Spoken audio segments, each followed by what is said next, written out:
Okay, we're live. So welcome everyone to the Lancaster Psychology Research Showcase Series. I'm Dr. Jess Wang. I'll be hosting tonight's talk, and it's a real pleasure to have Professor Gert Westermann. So he's a great member of the department, and you'll get to hear about his research very shortly. So again, also a pleasure to welcome everyone who's tuning in tonight. I can see the numbers kind of racking up, so that's great. Despite the kind of sunny evening. So well done to everyone who's already tuned in.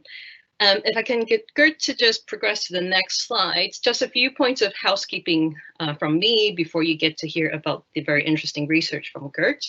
So first, yes, thank you for joining. And as we all know from the last year of living online, technical glitches are always possible. We've kind of done all we can to prevent them from happening. But if it does happen, please bear with us. We will kind of try to do our best to bring it back online. And you will see on the right-hand side of your screen, there's a Q&A box. Some of you have clearly found it because you've given my announcement a thumbs up. So thank you for that.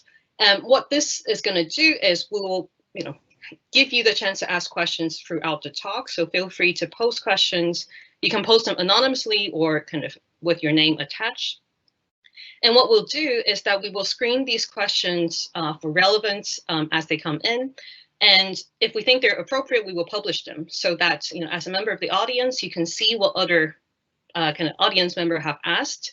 And if you see a question that you also would like the answer to, you can give it a thumbs up so that we can see at the end which questions people really want the answer to, so we can kind of try to prioritize those questions, okay? So in previous talks, we tend to have kind of more questions than we're able to handle at the end. So if that happens, then apologize in advance. We'll try to get through as many of them as possible.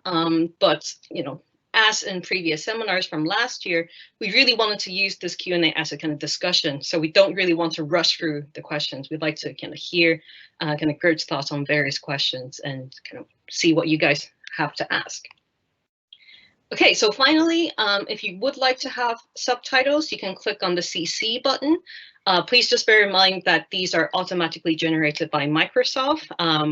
As lovely as our colleagues are, we don't have people kind of frantically typing in the back. So if these are inaccurate, this is because it's automatically generated. So yeah, please excuse any mistakes from the subtitles. So that's all from me. Any questions, please post in the Q&A box. We'll be monitoring them. So yeah, please kind of keep that side box open as well so you can see what other people have asked, and that might inspire you to ask questions as well. All right, so housekeeping done. Now I'm going to hand over to Gert, who's going to talk to us about curious babies. Take it over, Gert. That's right. Thanks very much, Jess, for the introduction. And sorry for my German accent in case you do put on the subtitles, because that might not make it easier to generate automatic subtitles.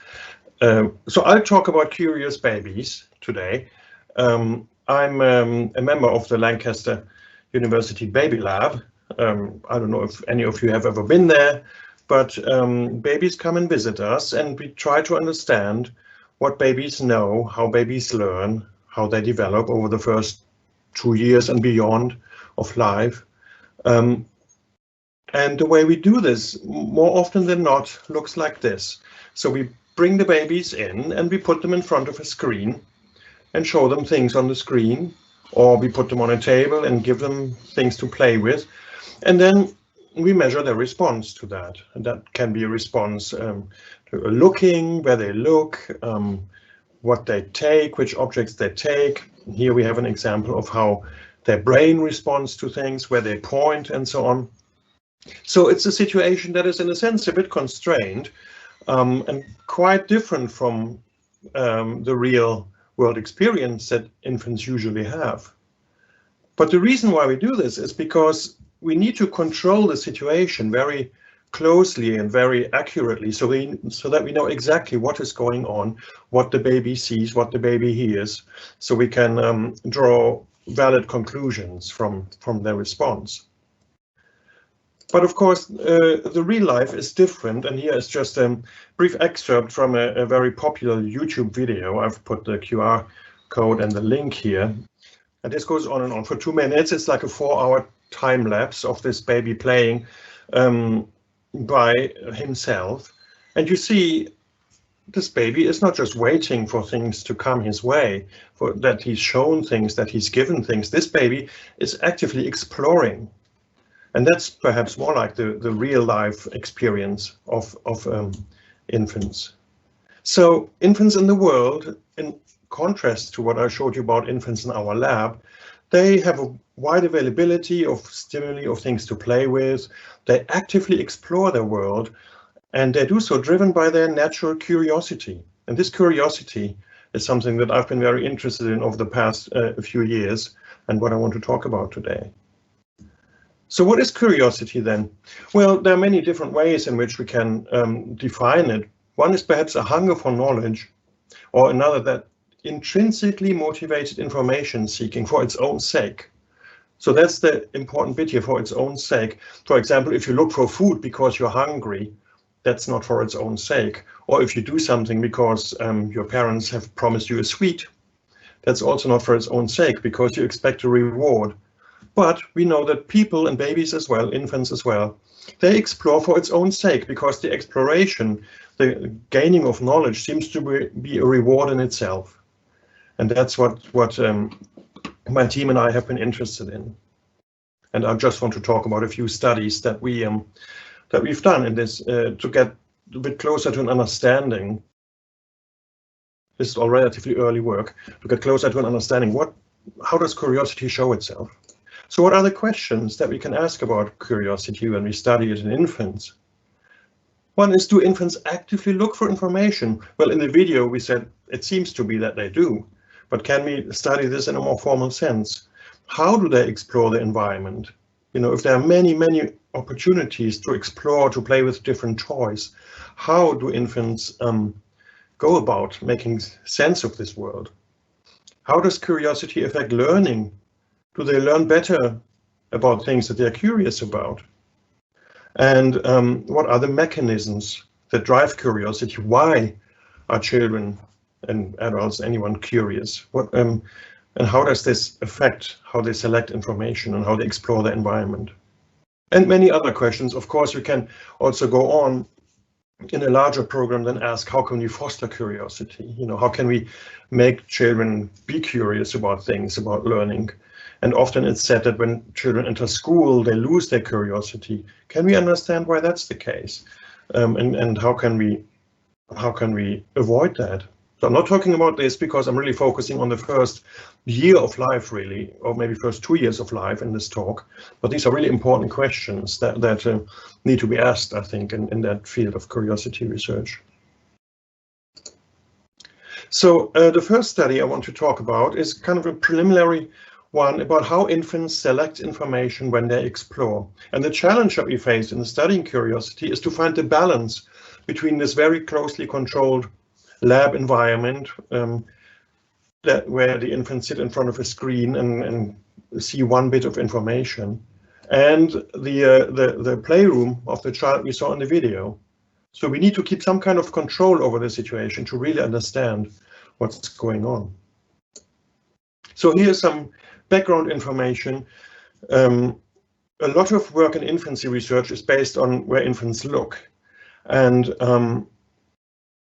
we know already for a long time that infants distinguish novel from familiar information, and often they like to look at what's more novel to them.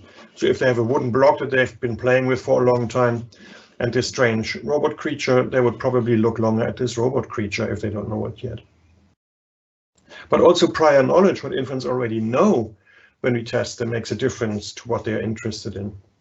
For example, about 10-15 years ago, there were a lot of studies how infants grouped together cats and dogs, and it was also found that infants who had cats or dogs at home did so differently to infants who didn't have experience with cats and dogs before. So the prior knowledge of the infants also makes a difference here. An important result that has come out of early curiosity research by Celeste Kidd and colleagues is what's called the Goldilocks effect. I'm not sure if all of you know the fairy tale of Goldilocks, that she goes to the house in the woods where the 3 bears live, and there's, for example, a big porridge bowl, a medium porridge bowl, and a small porridge bowl. And at least in some versions of Goldilocks, Goldilocks chooses the middle one because it's neither too big nor too small.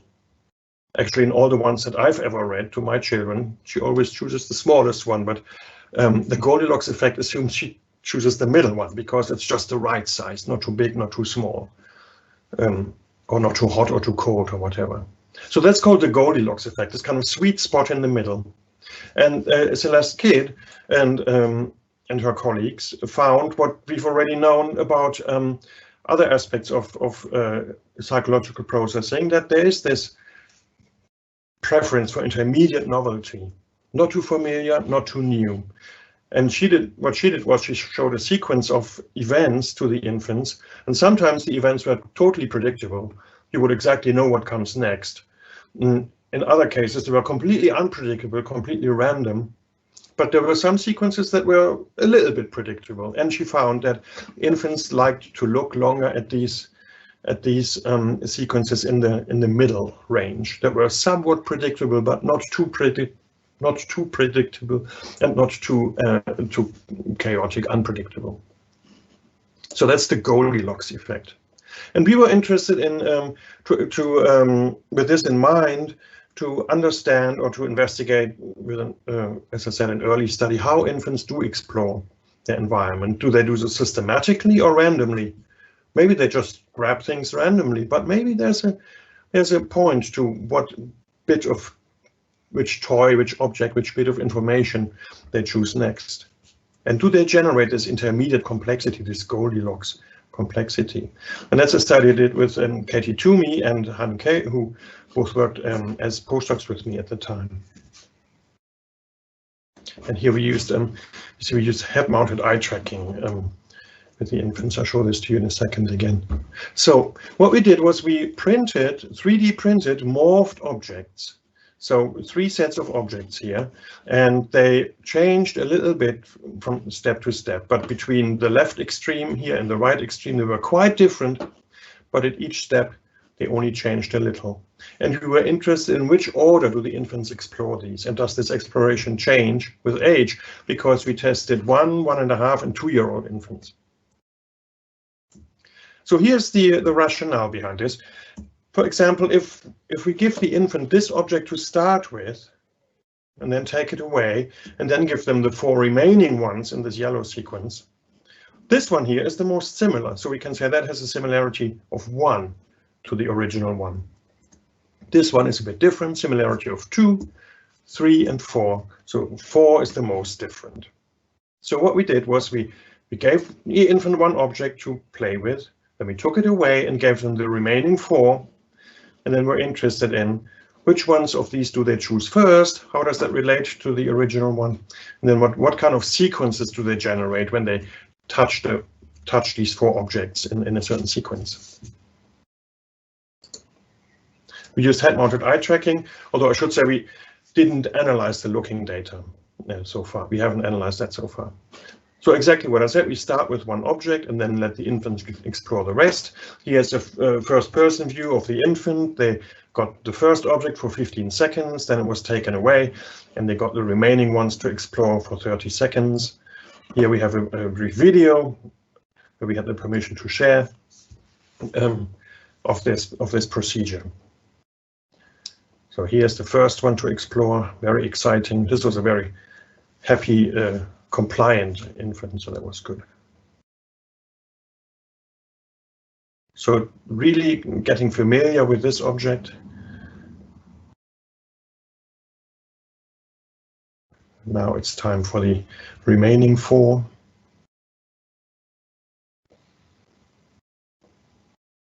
And now, aha, he's taking this one first, so that's an important thing to note. And then what's he going to take next? Okay, that one. We put these colored stickers on so we can better see on the video which object it actually was. So we had all these babies exploring these objects like that. And each infant got 2 sequences. So for example, the yellow and the red objects. Okay. And here is what we found about the first touch. So these are the 12-month-olds, the 18-month-olds, and the 24-month-olds. And you already see they didn't touch them all equally. They seem to prefer either the most similar one here, the orange one, to the one they had seen first, or the most different one. And that was for all the age groups. And that was, we did, of course, I'm not presenting any statistics here, but the results I'm presenting, they were all statistically significant. So we analyzed them, of course, statistically. So already we can say that infants did explore non-randomly. They had they explored randomly, they would have touched any of these 4 objects with equal probability, but they didn't. They either touched the most similar or the most different object first. So exploration here was non-random.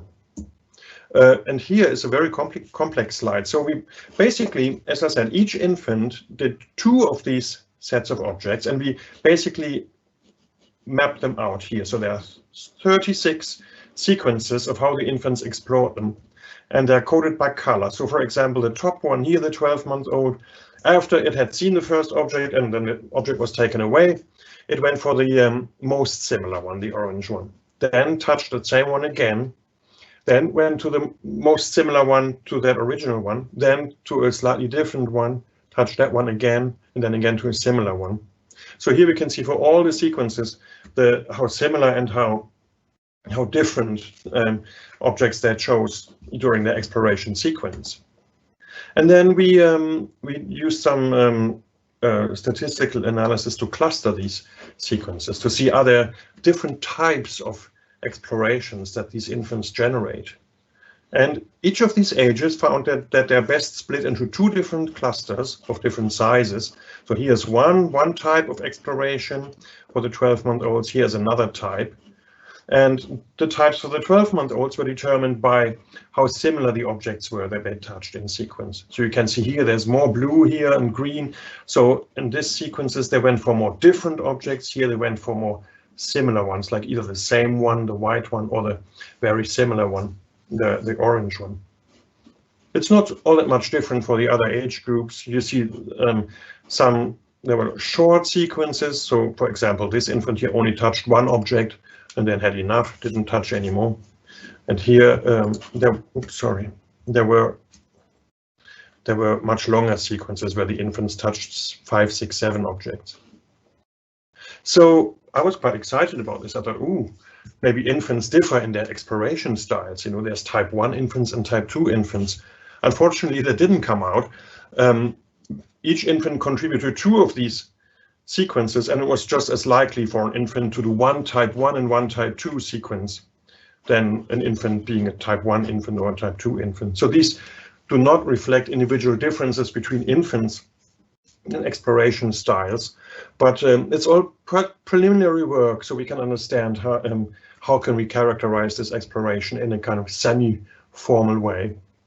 What we can take from this is that infants show non-random patterns in free exploration. So maybe the baby in the video also had purpose behind rolling over to choose a specific toy or not. The first touch is usually to the most different or to the most similar objects.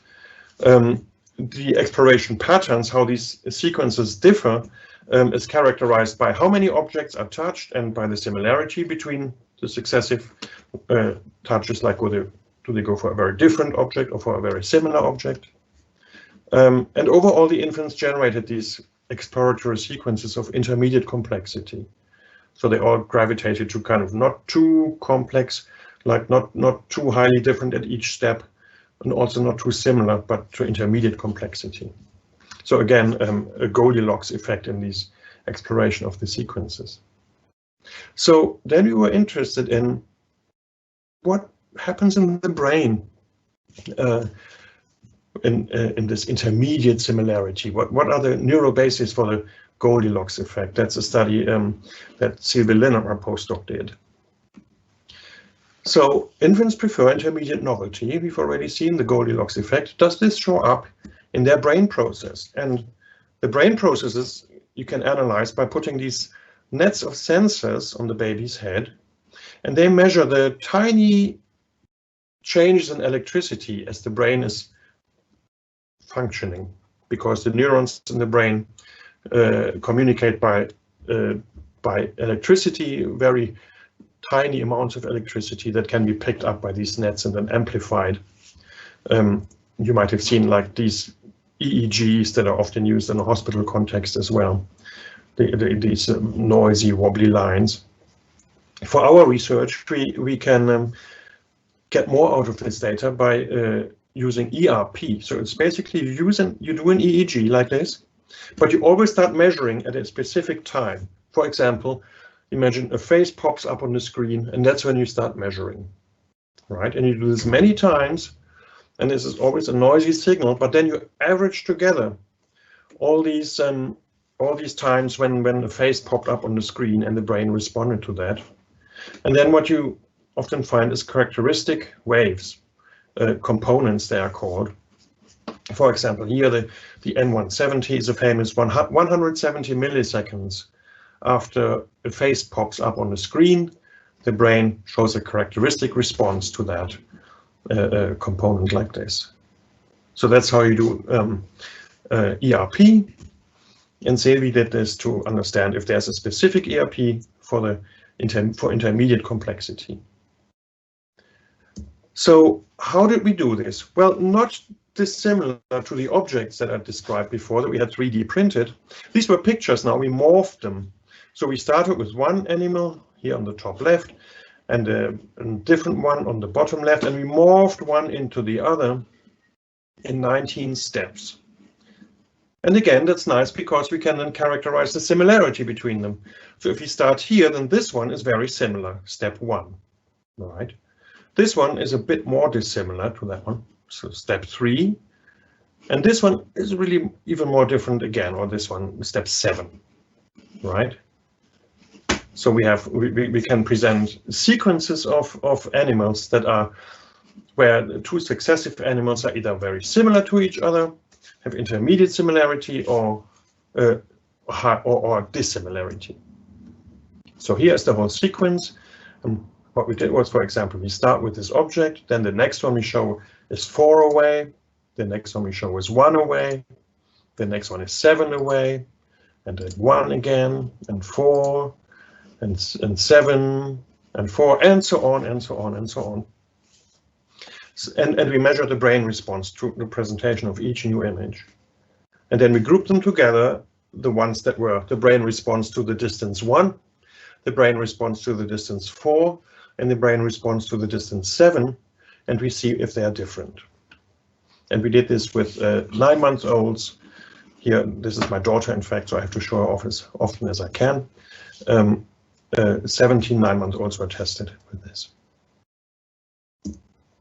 Here's just an example of one infant looking at here's what's presented to them on the screen.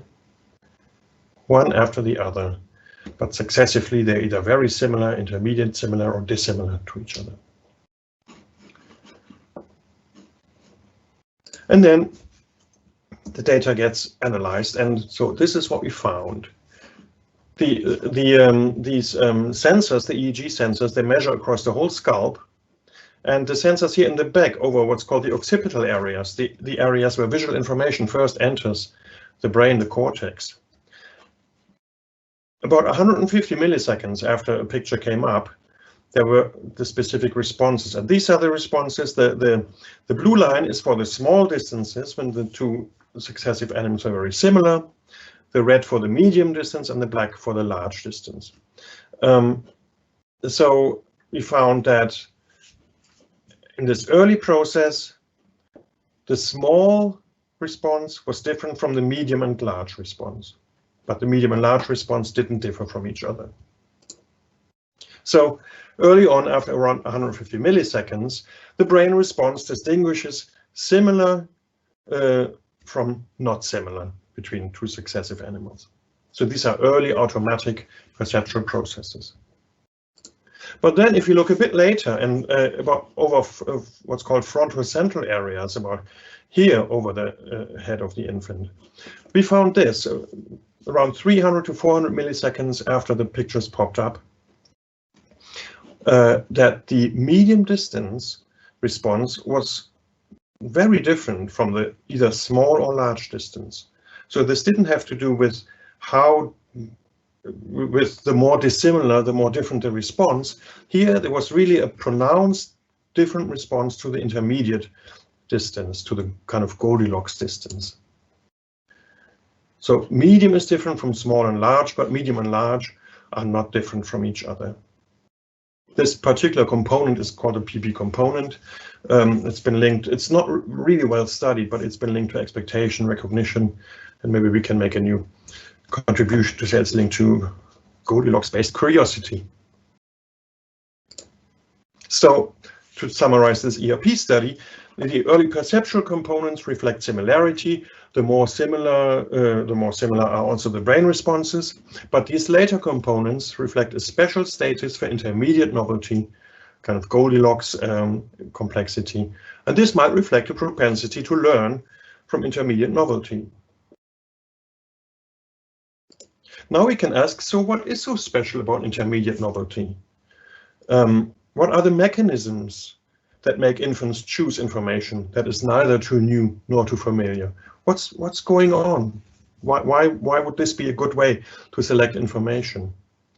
Well, we try to answer this question by using what's called computational modeling. So in this case, we didn't study any infants directly, but we built a computer model of an infant, so to speak.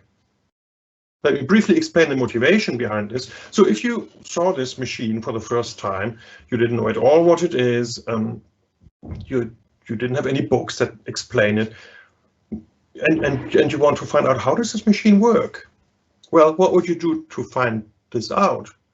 I guess you would kind of try what happens. Okay, if I put in a key and turn, it starts making some sounds, or I press a button, and then there's a pedal somewhere. When I press it, it suddenly starts moving, and I press on another pedal, it stops, and then it makes all different kinds of sounds. So you would do lots of things to this thing, to this machine, to try and find out how it works.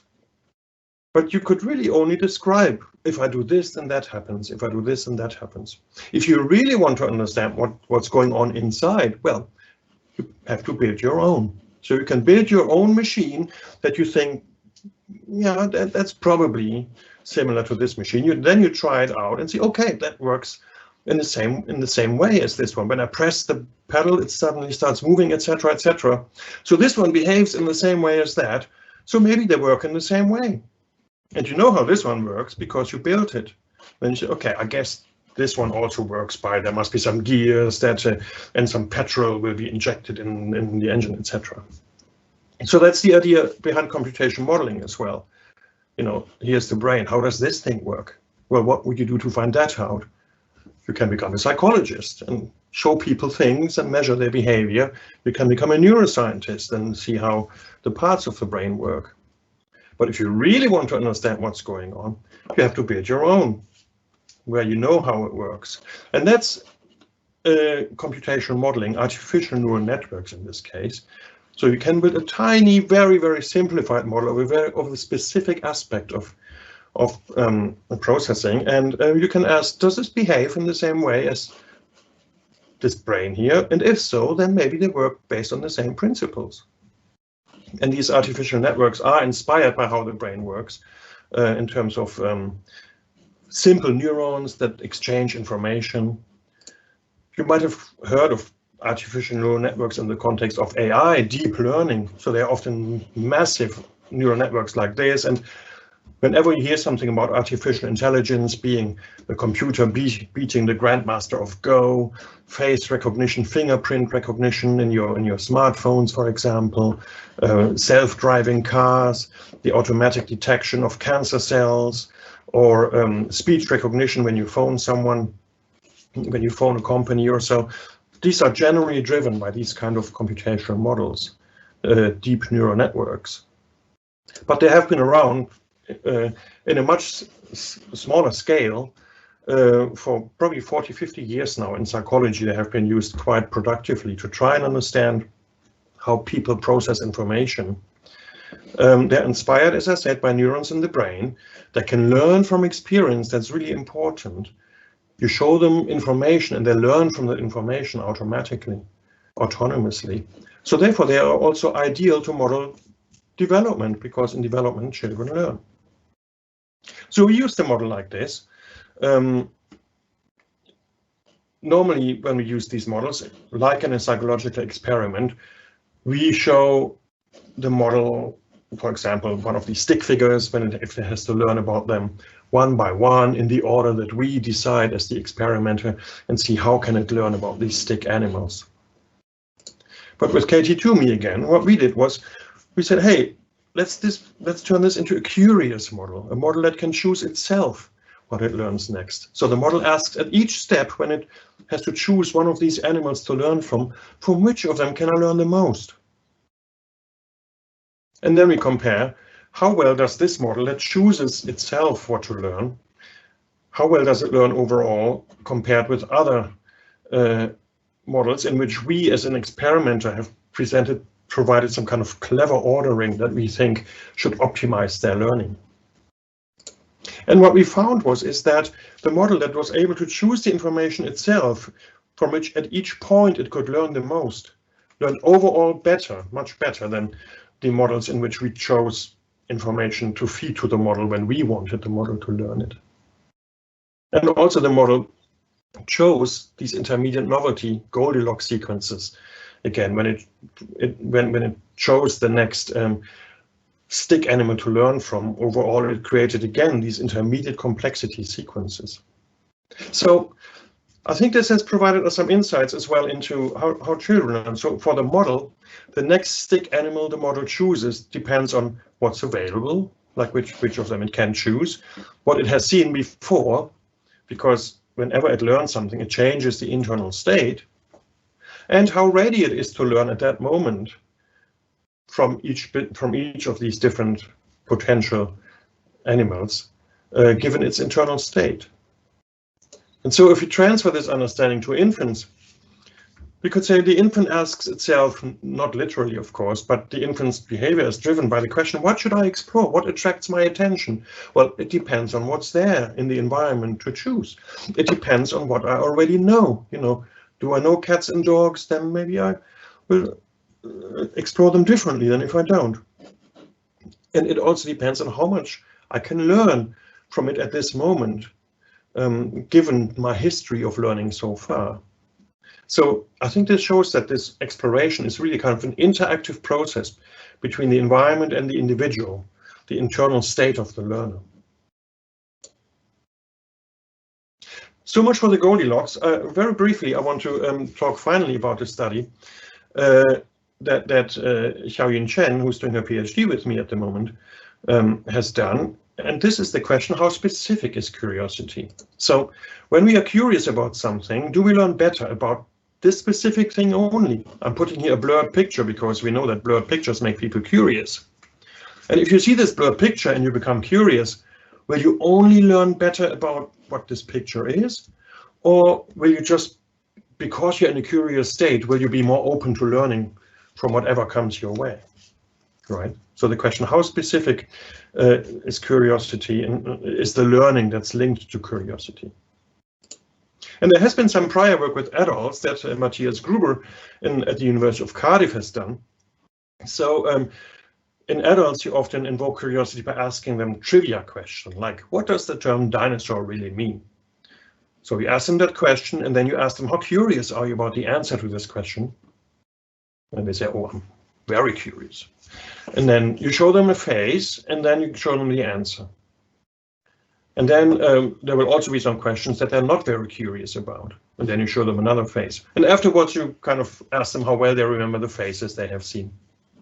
And they found that in adults, they remember the faces better when they were curious. Although they were not curious about the faces, they were curious about this question. But they were in a state of curiosity, which made them remember these faces better than when they were not curious. Right? So for adults, it seems when they're curious, they're better to learn all kinds of things. But they also did another study where they found that older children, adolescents, didn't show this. They weren't better at faces when they were curious about a question. They were only better at the answers to the questions they were curious about, but not to this unrelated information. So we were interested, we wanted to see how, what about infants?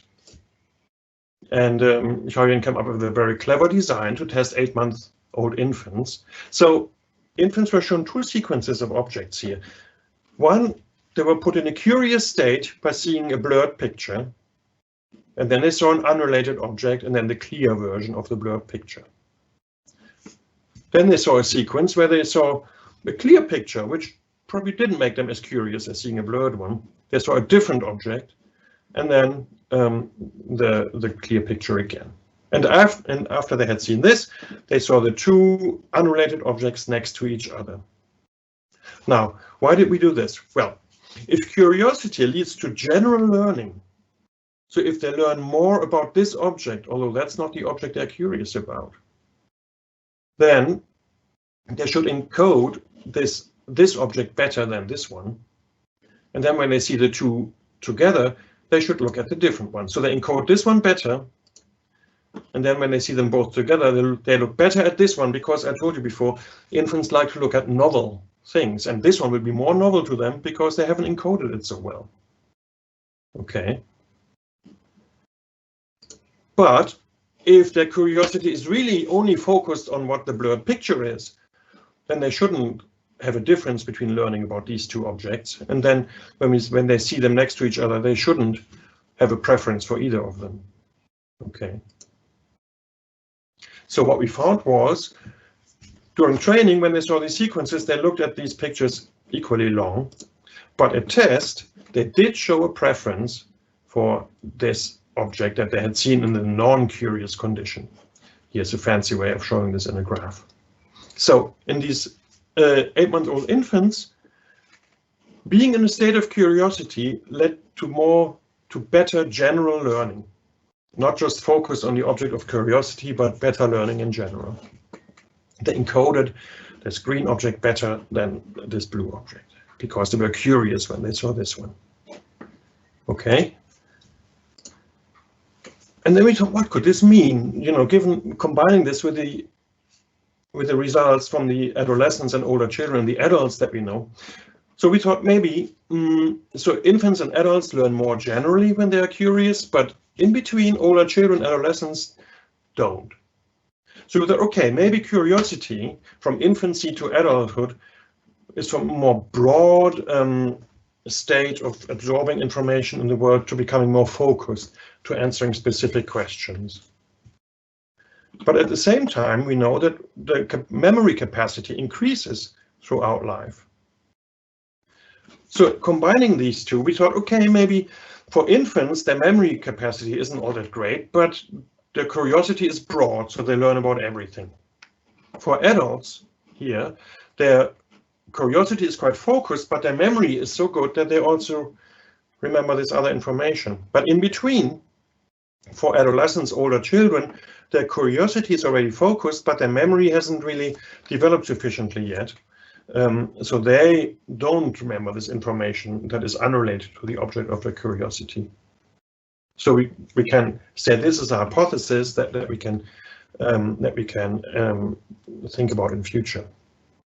So this brings me to the end already, to conclude about the studies that I talked about. So infants explore the world around them systematically. They preferentially select intermediate novelty when they are exploring. Intermediate novelty shows a specific brain response that's linked to attention and learning around 300 milliseconds after seeing a stimulus. The preference for intermediate novelty can be linked to maximizing learning progress, which is what we found through the computational model. In infants, curiosity is a broad, attention-enhancing process, unlike in adults where it's more focused. And there are many exciting open questions to ask, I think, in this area of curiosity in the future, which is what I'm planning to continue researching. And before I completely close, I briefly want to mention one of the future talks in this series, because in the studies I talked about today, I really talked about the infant in isolation, the infant exploring by him or herself. But of course, infants grow up in a social environment, and they interact with their parents and so on. And maybe that can also enhance their learning. Well, I'm sure it will. And my colleague in the department, Marina Bajdai, will talk about this question, how babies seek information from others, on the 15th of June. So I would like to thank you for being here and listening. The people who worked with me on the studies I showed, and the Lancaster Baby Lab team more generally, and the funders that have made this research possible. So thank you very much. And here's the information for next week's seminar, where Mark Holstone will give a talk. So that's all for me. Thanks very much, Gert. That's a real treat to have so much kind of information, from eye tracking to ERP to computational modeling to memory study. It's great to have so much, food for thought. And I think, you've really gotten us curious about curiosity. And not pull that pun. So we have a question here from the audience. So the question is, does using the EEG cap on infants influence the kind of way the results are sampled in any way? So this question is kind of specifically about, I guess, individual differences in general, about kind of infants who oblige to wear the cap versus those who don't. So I guess we can kind of answer the question on this general level, but I think I'm going to slightly steer this to a kind of curiosity related, because perhaps the infant perceive, this new toy to be something novel and a chance to learn something new, to experience something new. So I wonder if you could kind of indulge us in these two levels, a kind of more general level of individual differences and then a more specific relation in curiosity. Yeah, I mean, that's a really important question, a very interesting question as well, because these EEG studies normally have quite a substantial dropout rate, because some infants will just not want this net of sensors on their head and will pull it off, or will be fussy, start crying, and also certain age groups. So there's a black hole in EEG research between, say, maybe 15, 24 months, because infants at this age, they really don't want these things on their head. So we don't know what their brain is doing, because we can't measure it with this.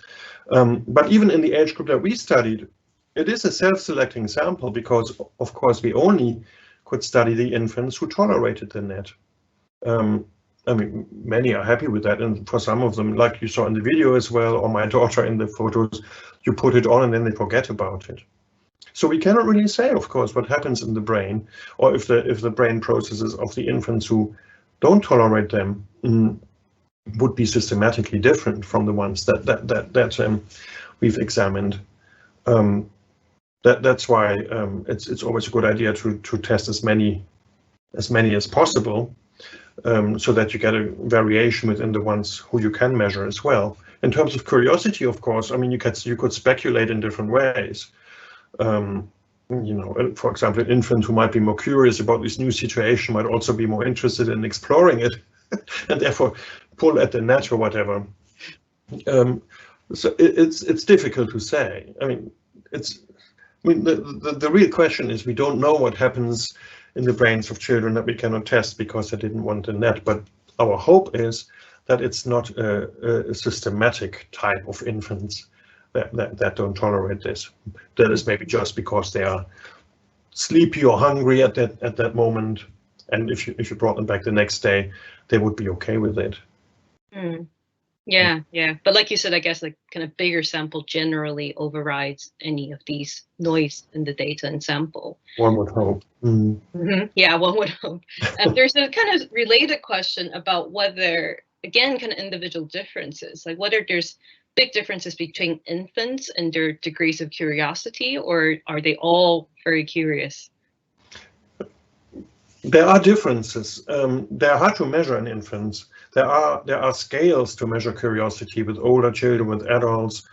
We are currently attempting to develop a scale of curiosity for infants. It's almost like the holy grail for infant curiosity research. How do you quantify it? And so one thing you can do is that you have a questionnaire that you give to the parents, where you ask some questions about, my child really likes to play by itself, or likes to explore by itself. My child, when looking at a book, is very attentive. So there's also this link between attentional focus and curiosity as well. And then try to find some markers. How long will an infant that has been rated as high or low curious by their parent, how long would such an infant look at a blurred picture, for example? You know, that we can get a kind of implicit measure as well of the curiosity. There will certainly be individual differences, and we also distinguish between trait and state curiosity. So some people are just naturally more curious than others, but the curiosity about a specific situation is yet another question. You know, a blurred picture, a specific trivia question, how curious one is about that might not be the same, or is not the same as this trait curiosity, the overall level of curiosity that somebody has. For infants, we can't really say much about this yet, but this is one of the things that we are exploring, how we can quantify that. And I guess, you know, like you showed in the final study, you know, the state curiosity kind of already quite markedly distinguish consequence for learning. So that's quite remarkable. Yeah. If I could follow up myself, there's another question, but I'm gonna kind of sneakily abuse my role as the host.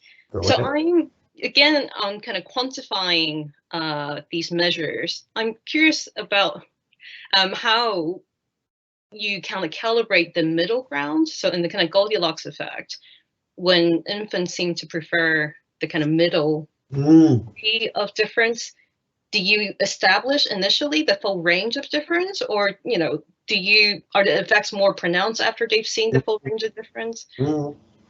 Again, that's a really important question. If you think back at the study with the 3D printed objects, they see the whole range, right, straight away. There are just 4 objects, and one is very similar to the one they saw before, and then one is very different, and 2 are in between. If you think back at the study for the brain response with the blue animals, they don't really see the full range immediately, but by moving through the sequence, going back and forth, they will eventually get an idea of the range. We do know that infants learn categories of visual stimuli better when they become aware of the range more quickly. So if you show them the extremes and jump around in the objects, they learn the categories better than when you show always the next similar one. So it does probably make a difference if they know the range. It's the same, you know, when you ask, you know, how similar is sticking with 2 cars, how similar is a BMW to a Ford? Well, it depends what you compare it with. Are you comparing with a rocket or a dinosaur? Well, they're really similar, but if you compare with different Ford models, they're maybe not very similar. So the range to understand similarity in what the middle ground is always important. But I think that comes in infancy, that comes with experience. You know, what kind of variability can you expect? And then you just don't go for the most expectable one, but maybe slightly beyond that. Because I guess the fact that you see that kind of Goldilocks effect suggests infants calibrate quite quickly, because these experiments aren't particularly long usually. And ERP studies should try to show them as many stimuli as possible, because the more you show, the cleaner the data will be that you get. Yeah. Go on, and they're only 1 second each, so you do show them a lot. We did make, I forgot now what we found, but we did make a comparison between the first and the second half, which I remember to be excited about, but at the moment I forgot exactly what we found, so we have to wait for the publication. Okay, we shall look forward to that. Sorry about that. No, that's really cool. We have, I guess, probably a few of our own students tuning in. There's a question from Lois about whether there will be any possibility for future studies to be available through the PEP scheme. So for those who aren't part of the kind of Lancaster psychology community, PEP is our employability scheme, and we many labs in the department take on students to be research assistants and to be involved in research. So this is kind of pertaining Lois's question about whether there will be opportunity to be involved in this kind of fascinating topic. I would hope so. So we already have quite a number of PEP students in the baby lab, And my colleague Marina, who I mentioned at the end of my talk, she's working with some, specifically also on curiosity-related topics. I'm hoping as well to be able to recruit some in the near future, I should say, near to medium future. Again, depends what the time scale is. Because yeah, I have many ideas for exciting studies that can be done. But I'm also always happy to be approached if anybody would like to work in that area with me. Brilliant. If you want to get in touch with Gert, you know, our kind of departmental web page has a people section, and you can find Gert and his email address there to get in touch.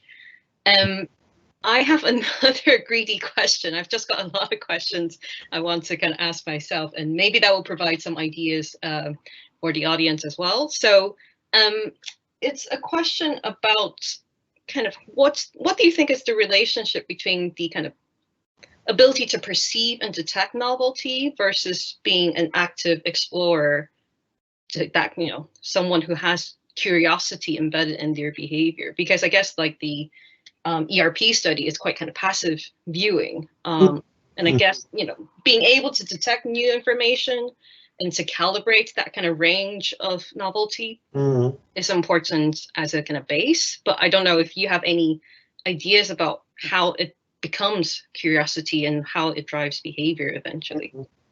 Yeah, first of all, you're of course quite right that, you know, in the beginning I said, well, we put the infants in front of a computer and show them things, but that's not how it works in curiosity. And then I described studies where we put the infant in front of the computer and show them things to keep this environment controlled, but just showing them a wider variety of stimuli. I think that's the curiosity aspect of that, despite them just looking at the screen. I think, to answer your question there, I do think it will have to do with attention, with the ability to attend to information, to encode and process information. And of course, the better you are at doing that, the perhaps stronger your response to novelty will be. And when you see a sequence of objects, the better you'll be able to form kind of a representation of the similarity space, and that will I would think that would probably link to active exploratory behavior, because we know in older children, adults, that attention and curiosity are linked like that. Yeah, that makes sense. Now, if I can pick up on the attention point again, in the first study, the eye tracking study, where you still haven't got around to the analysis of the eye tracking, eye movement data, I'm curious about what you would predict between type 1 and type 2 behavior. Yeah, I don't have specific prediction, but what I could imagine is, for example, that one variable of relevance would be, for example, how infants jump between objects when they look at them, how they compare them, you know, how they to make that choice, and what to explore next, because learning is also based on contrast. You know, this is different from this, and this seems more similar than this, and to do this, one has to jump back and forth and compare things. So I could imagine that this jumping between different objects when looking will link to the say the complexity of the exploratory sequence that they then show when they touch the objects. Yeah, makes sense. Look forward to the actual data analysis when it's all coded. I know these data are huge. Takes a while. Yeah, I mean, you know, we could never really, I mean, of course we can try, but if you think back at this video of the baby rolling around and exploring, that would be so hard to analyze scientifically. You know, you'd have to look at the video frame by frame and go, oh, now the baby is rolled over to touch this object, then that, and so on. And so keeping with the 3D printed objects, we try to keep it more controlled. But even so, you know, having 4 objects, having touch behavior, having looking behavior, and the duration of touch, the number of switches, the duration of looks, the switch between looks, the data set is already so complex that it's I mean, difficult to make sense of it. And this is the first time that we've done anything like this, so it's more exploratory. Once you know, you get on top of like what differences are there to look for, you can then do studies that more specifically test certain ideas, certain hypotheses. For example, we expect that infants who generate complex sequences will look more between objects, and then you can set up a study to test this question specifically. This head-mounted object exploration study is really quite preliminary, although I think gave us some exciting insights already. Yeah, definitely. And we have a question, which is probably quite a nice note to end on. Someone anonymous is asking, do you have any ideas on how to encourage curiosity? So you mentioned, and I noted this as well, so it's good someone asked this. You mentioned how school kind of kills curiosity. Yes. So what encourages it, and how do we keep it going? That's such an important question, and of course, I have a pet theory about this, and that is that you stay curious when your experience are in the Goldilocks range, right? So when you always get challenged in a way that is not too easy, not too hard. So maybe in school, curiosity could decline because, of course, there's kind of attention to individual children, but by and large, children will also be confronted with problems that they might find too easy or too hard, and that this could dampen their curiosity. That if you could really tailor the teaching to each individual child to stay in their Goldilocks zone. And for people who know about educational psychology, Lev Vygotsky is a very important person there. And he talked about exactly that. He had a very famous concept called the zone of proximal development. And that was that said exactly what I've been saying, really, that children learn best things that are just outside their comfort zone, but not too far outside their comfort zone. So they cannot do it themselves. They cannot do it themselves. They can do it with a little help. If they can do it themselves, it's maybe too boring. If they cannot do it at all, forget it. But if it's right in this zone of proximal development, it's basically exactly the same as the Goldilocks zone. So there's a very close connection here. So I have an idea to test this. If I can, for example, if you think back at these blue animals, right? If I, there was 1, 4, and 7 were the distances. If I have a curious child about this study, and then I show 7, 7, 7, 7, 7, or 1, 1, 1, 1, 1, would this dampen their curiosity subsequently? Because they've not been in the Goldilocks zone for such a long time. And then could you reawaken that by showing more stimulation in the Goldilocks zone? So that's something that one could develop into a study that I'm thinking about, how to test this. Can we, in a sense, manipulate curiosity by manipulating the experiences that an infant or a toddler or so has? That might be my preliminary answer to this question. But again, I think this is such an important question. Yeah. Curiosity makes such a difference. And it links in nicely with kind of classic developmental theory, which is really, really neat. Yeah. I said that was going to be our last question. Now, of course, kind of like buses, now 3 comes along. There's a short one I think we can sneak in. So sorry to the 2 slightly longer ones. There's a question about, do you think the kind of modality makes a difference? So, whether someone is more curious about exploring sounds, visual information, or kind of tactile information. Have you kind of done anything on that? I haven't. In the beginning, I talked about this this Goldilocks study by Celeste Kidd, who showed infants the sequences of different predictability. She did an equivalent study with auditory information, found more or less exactly the same. But of course, I think what the question really asks is, are some children more curious about visual information than about auditory information, and other children perhaps more about auditory than visual?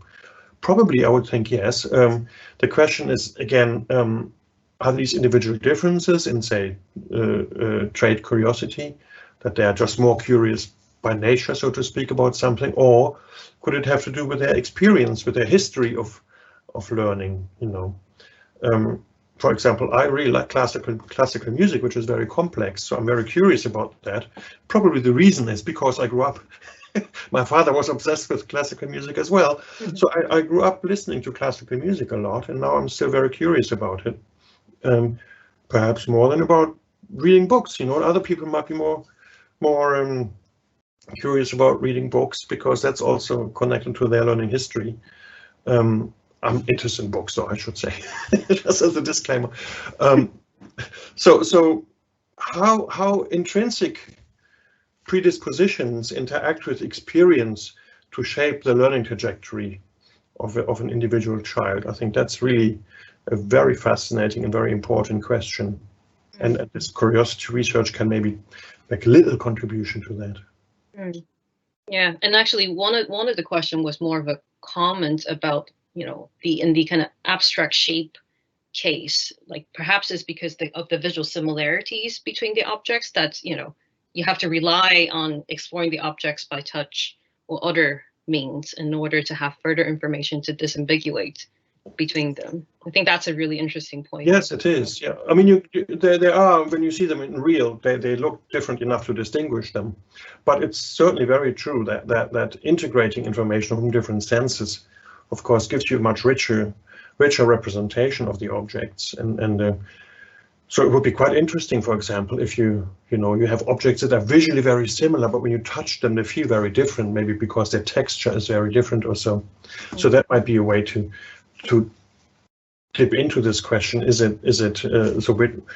How do the senses relate in exploration? That's neat. Yeah, brilliant. Right, we have ran over. Yeah. We have taken a lot of your time, so thank you very much, Gert. And like you can see here on the slides, please join us again next week. We have Mark Hurstone, who's going to talk about control level theory and psychological distancing, the implications for grand environmental changes. So it's going to be another fascinating talk for the series. So yeah, please do follow us on Instagram, Twitter, and YouTube. When we have speakers' permission, we will post recordings of these talks on the YouTube channel as well. So for those of you who seem to be having some connectivity issues, you can catch up on the parts you've missed. So yeah, thanks again for joining us and hope to see you all next week. Bye. Thanks for me for tuning in. Bye, everyone.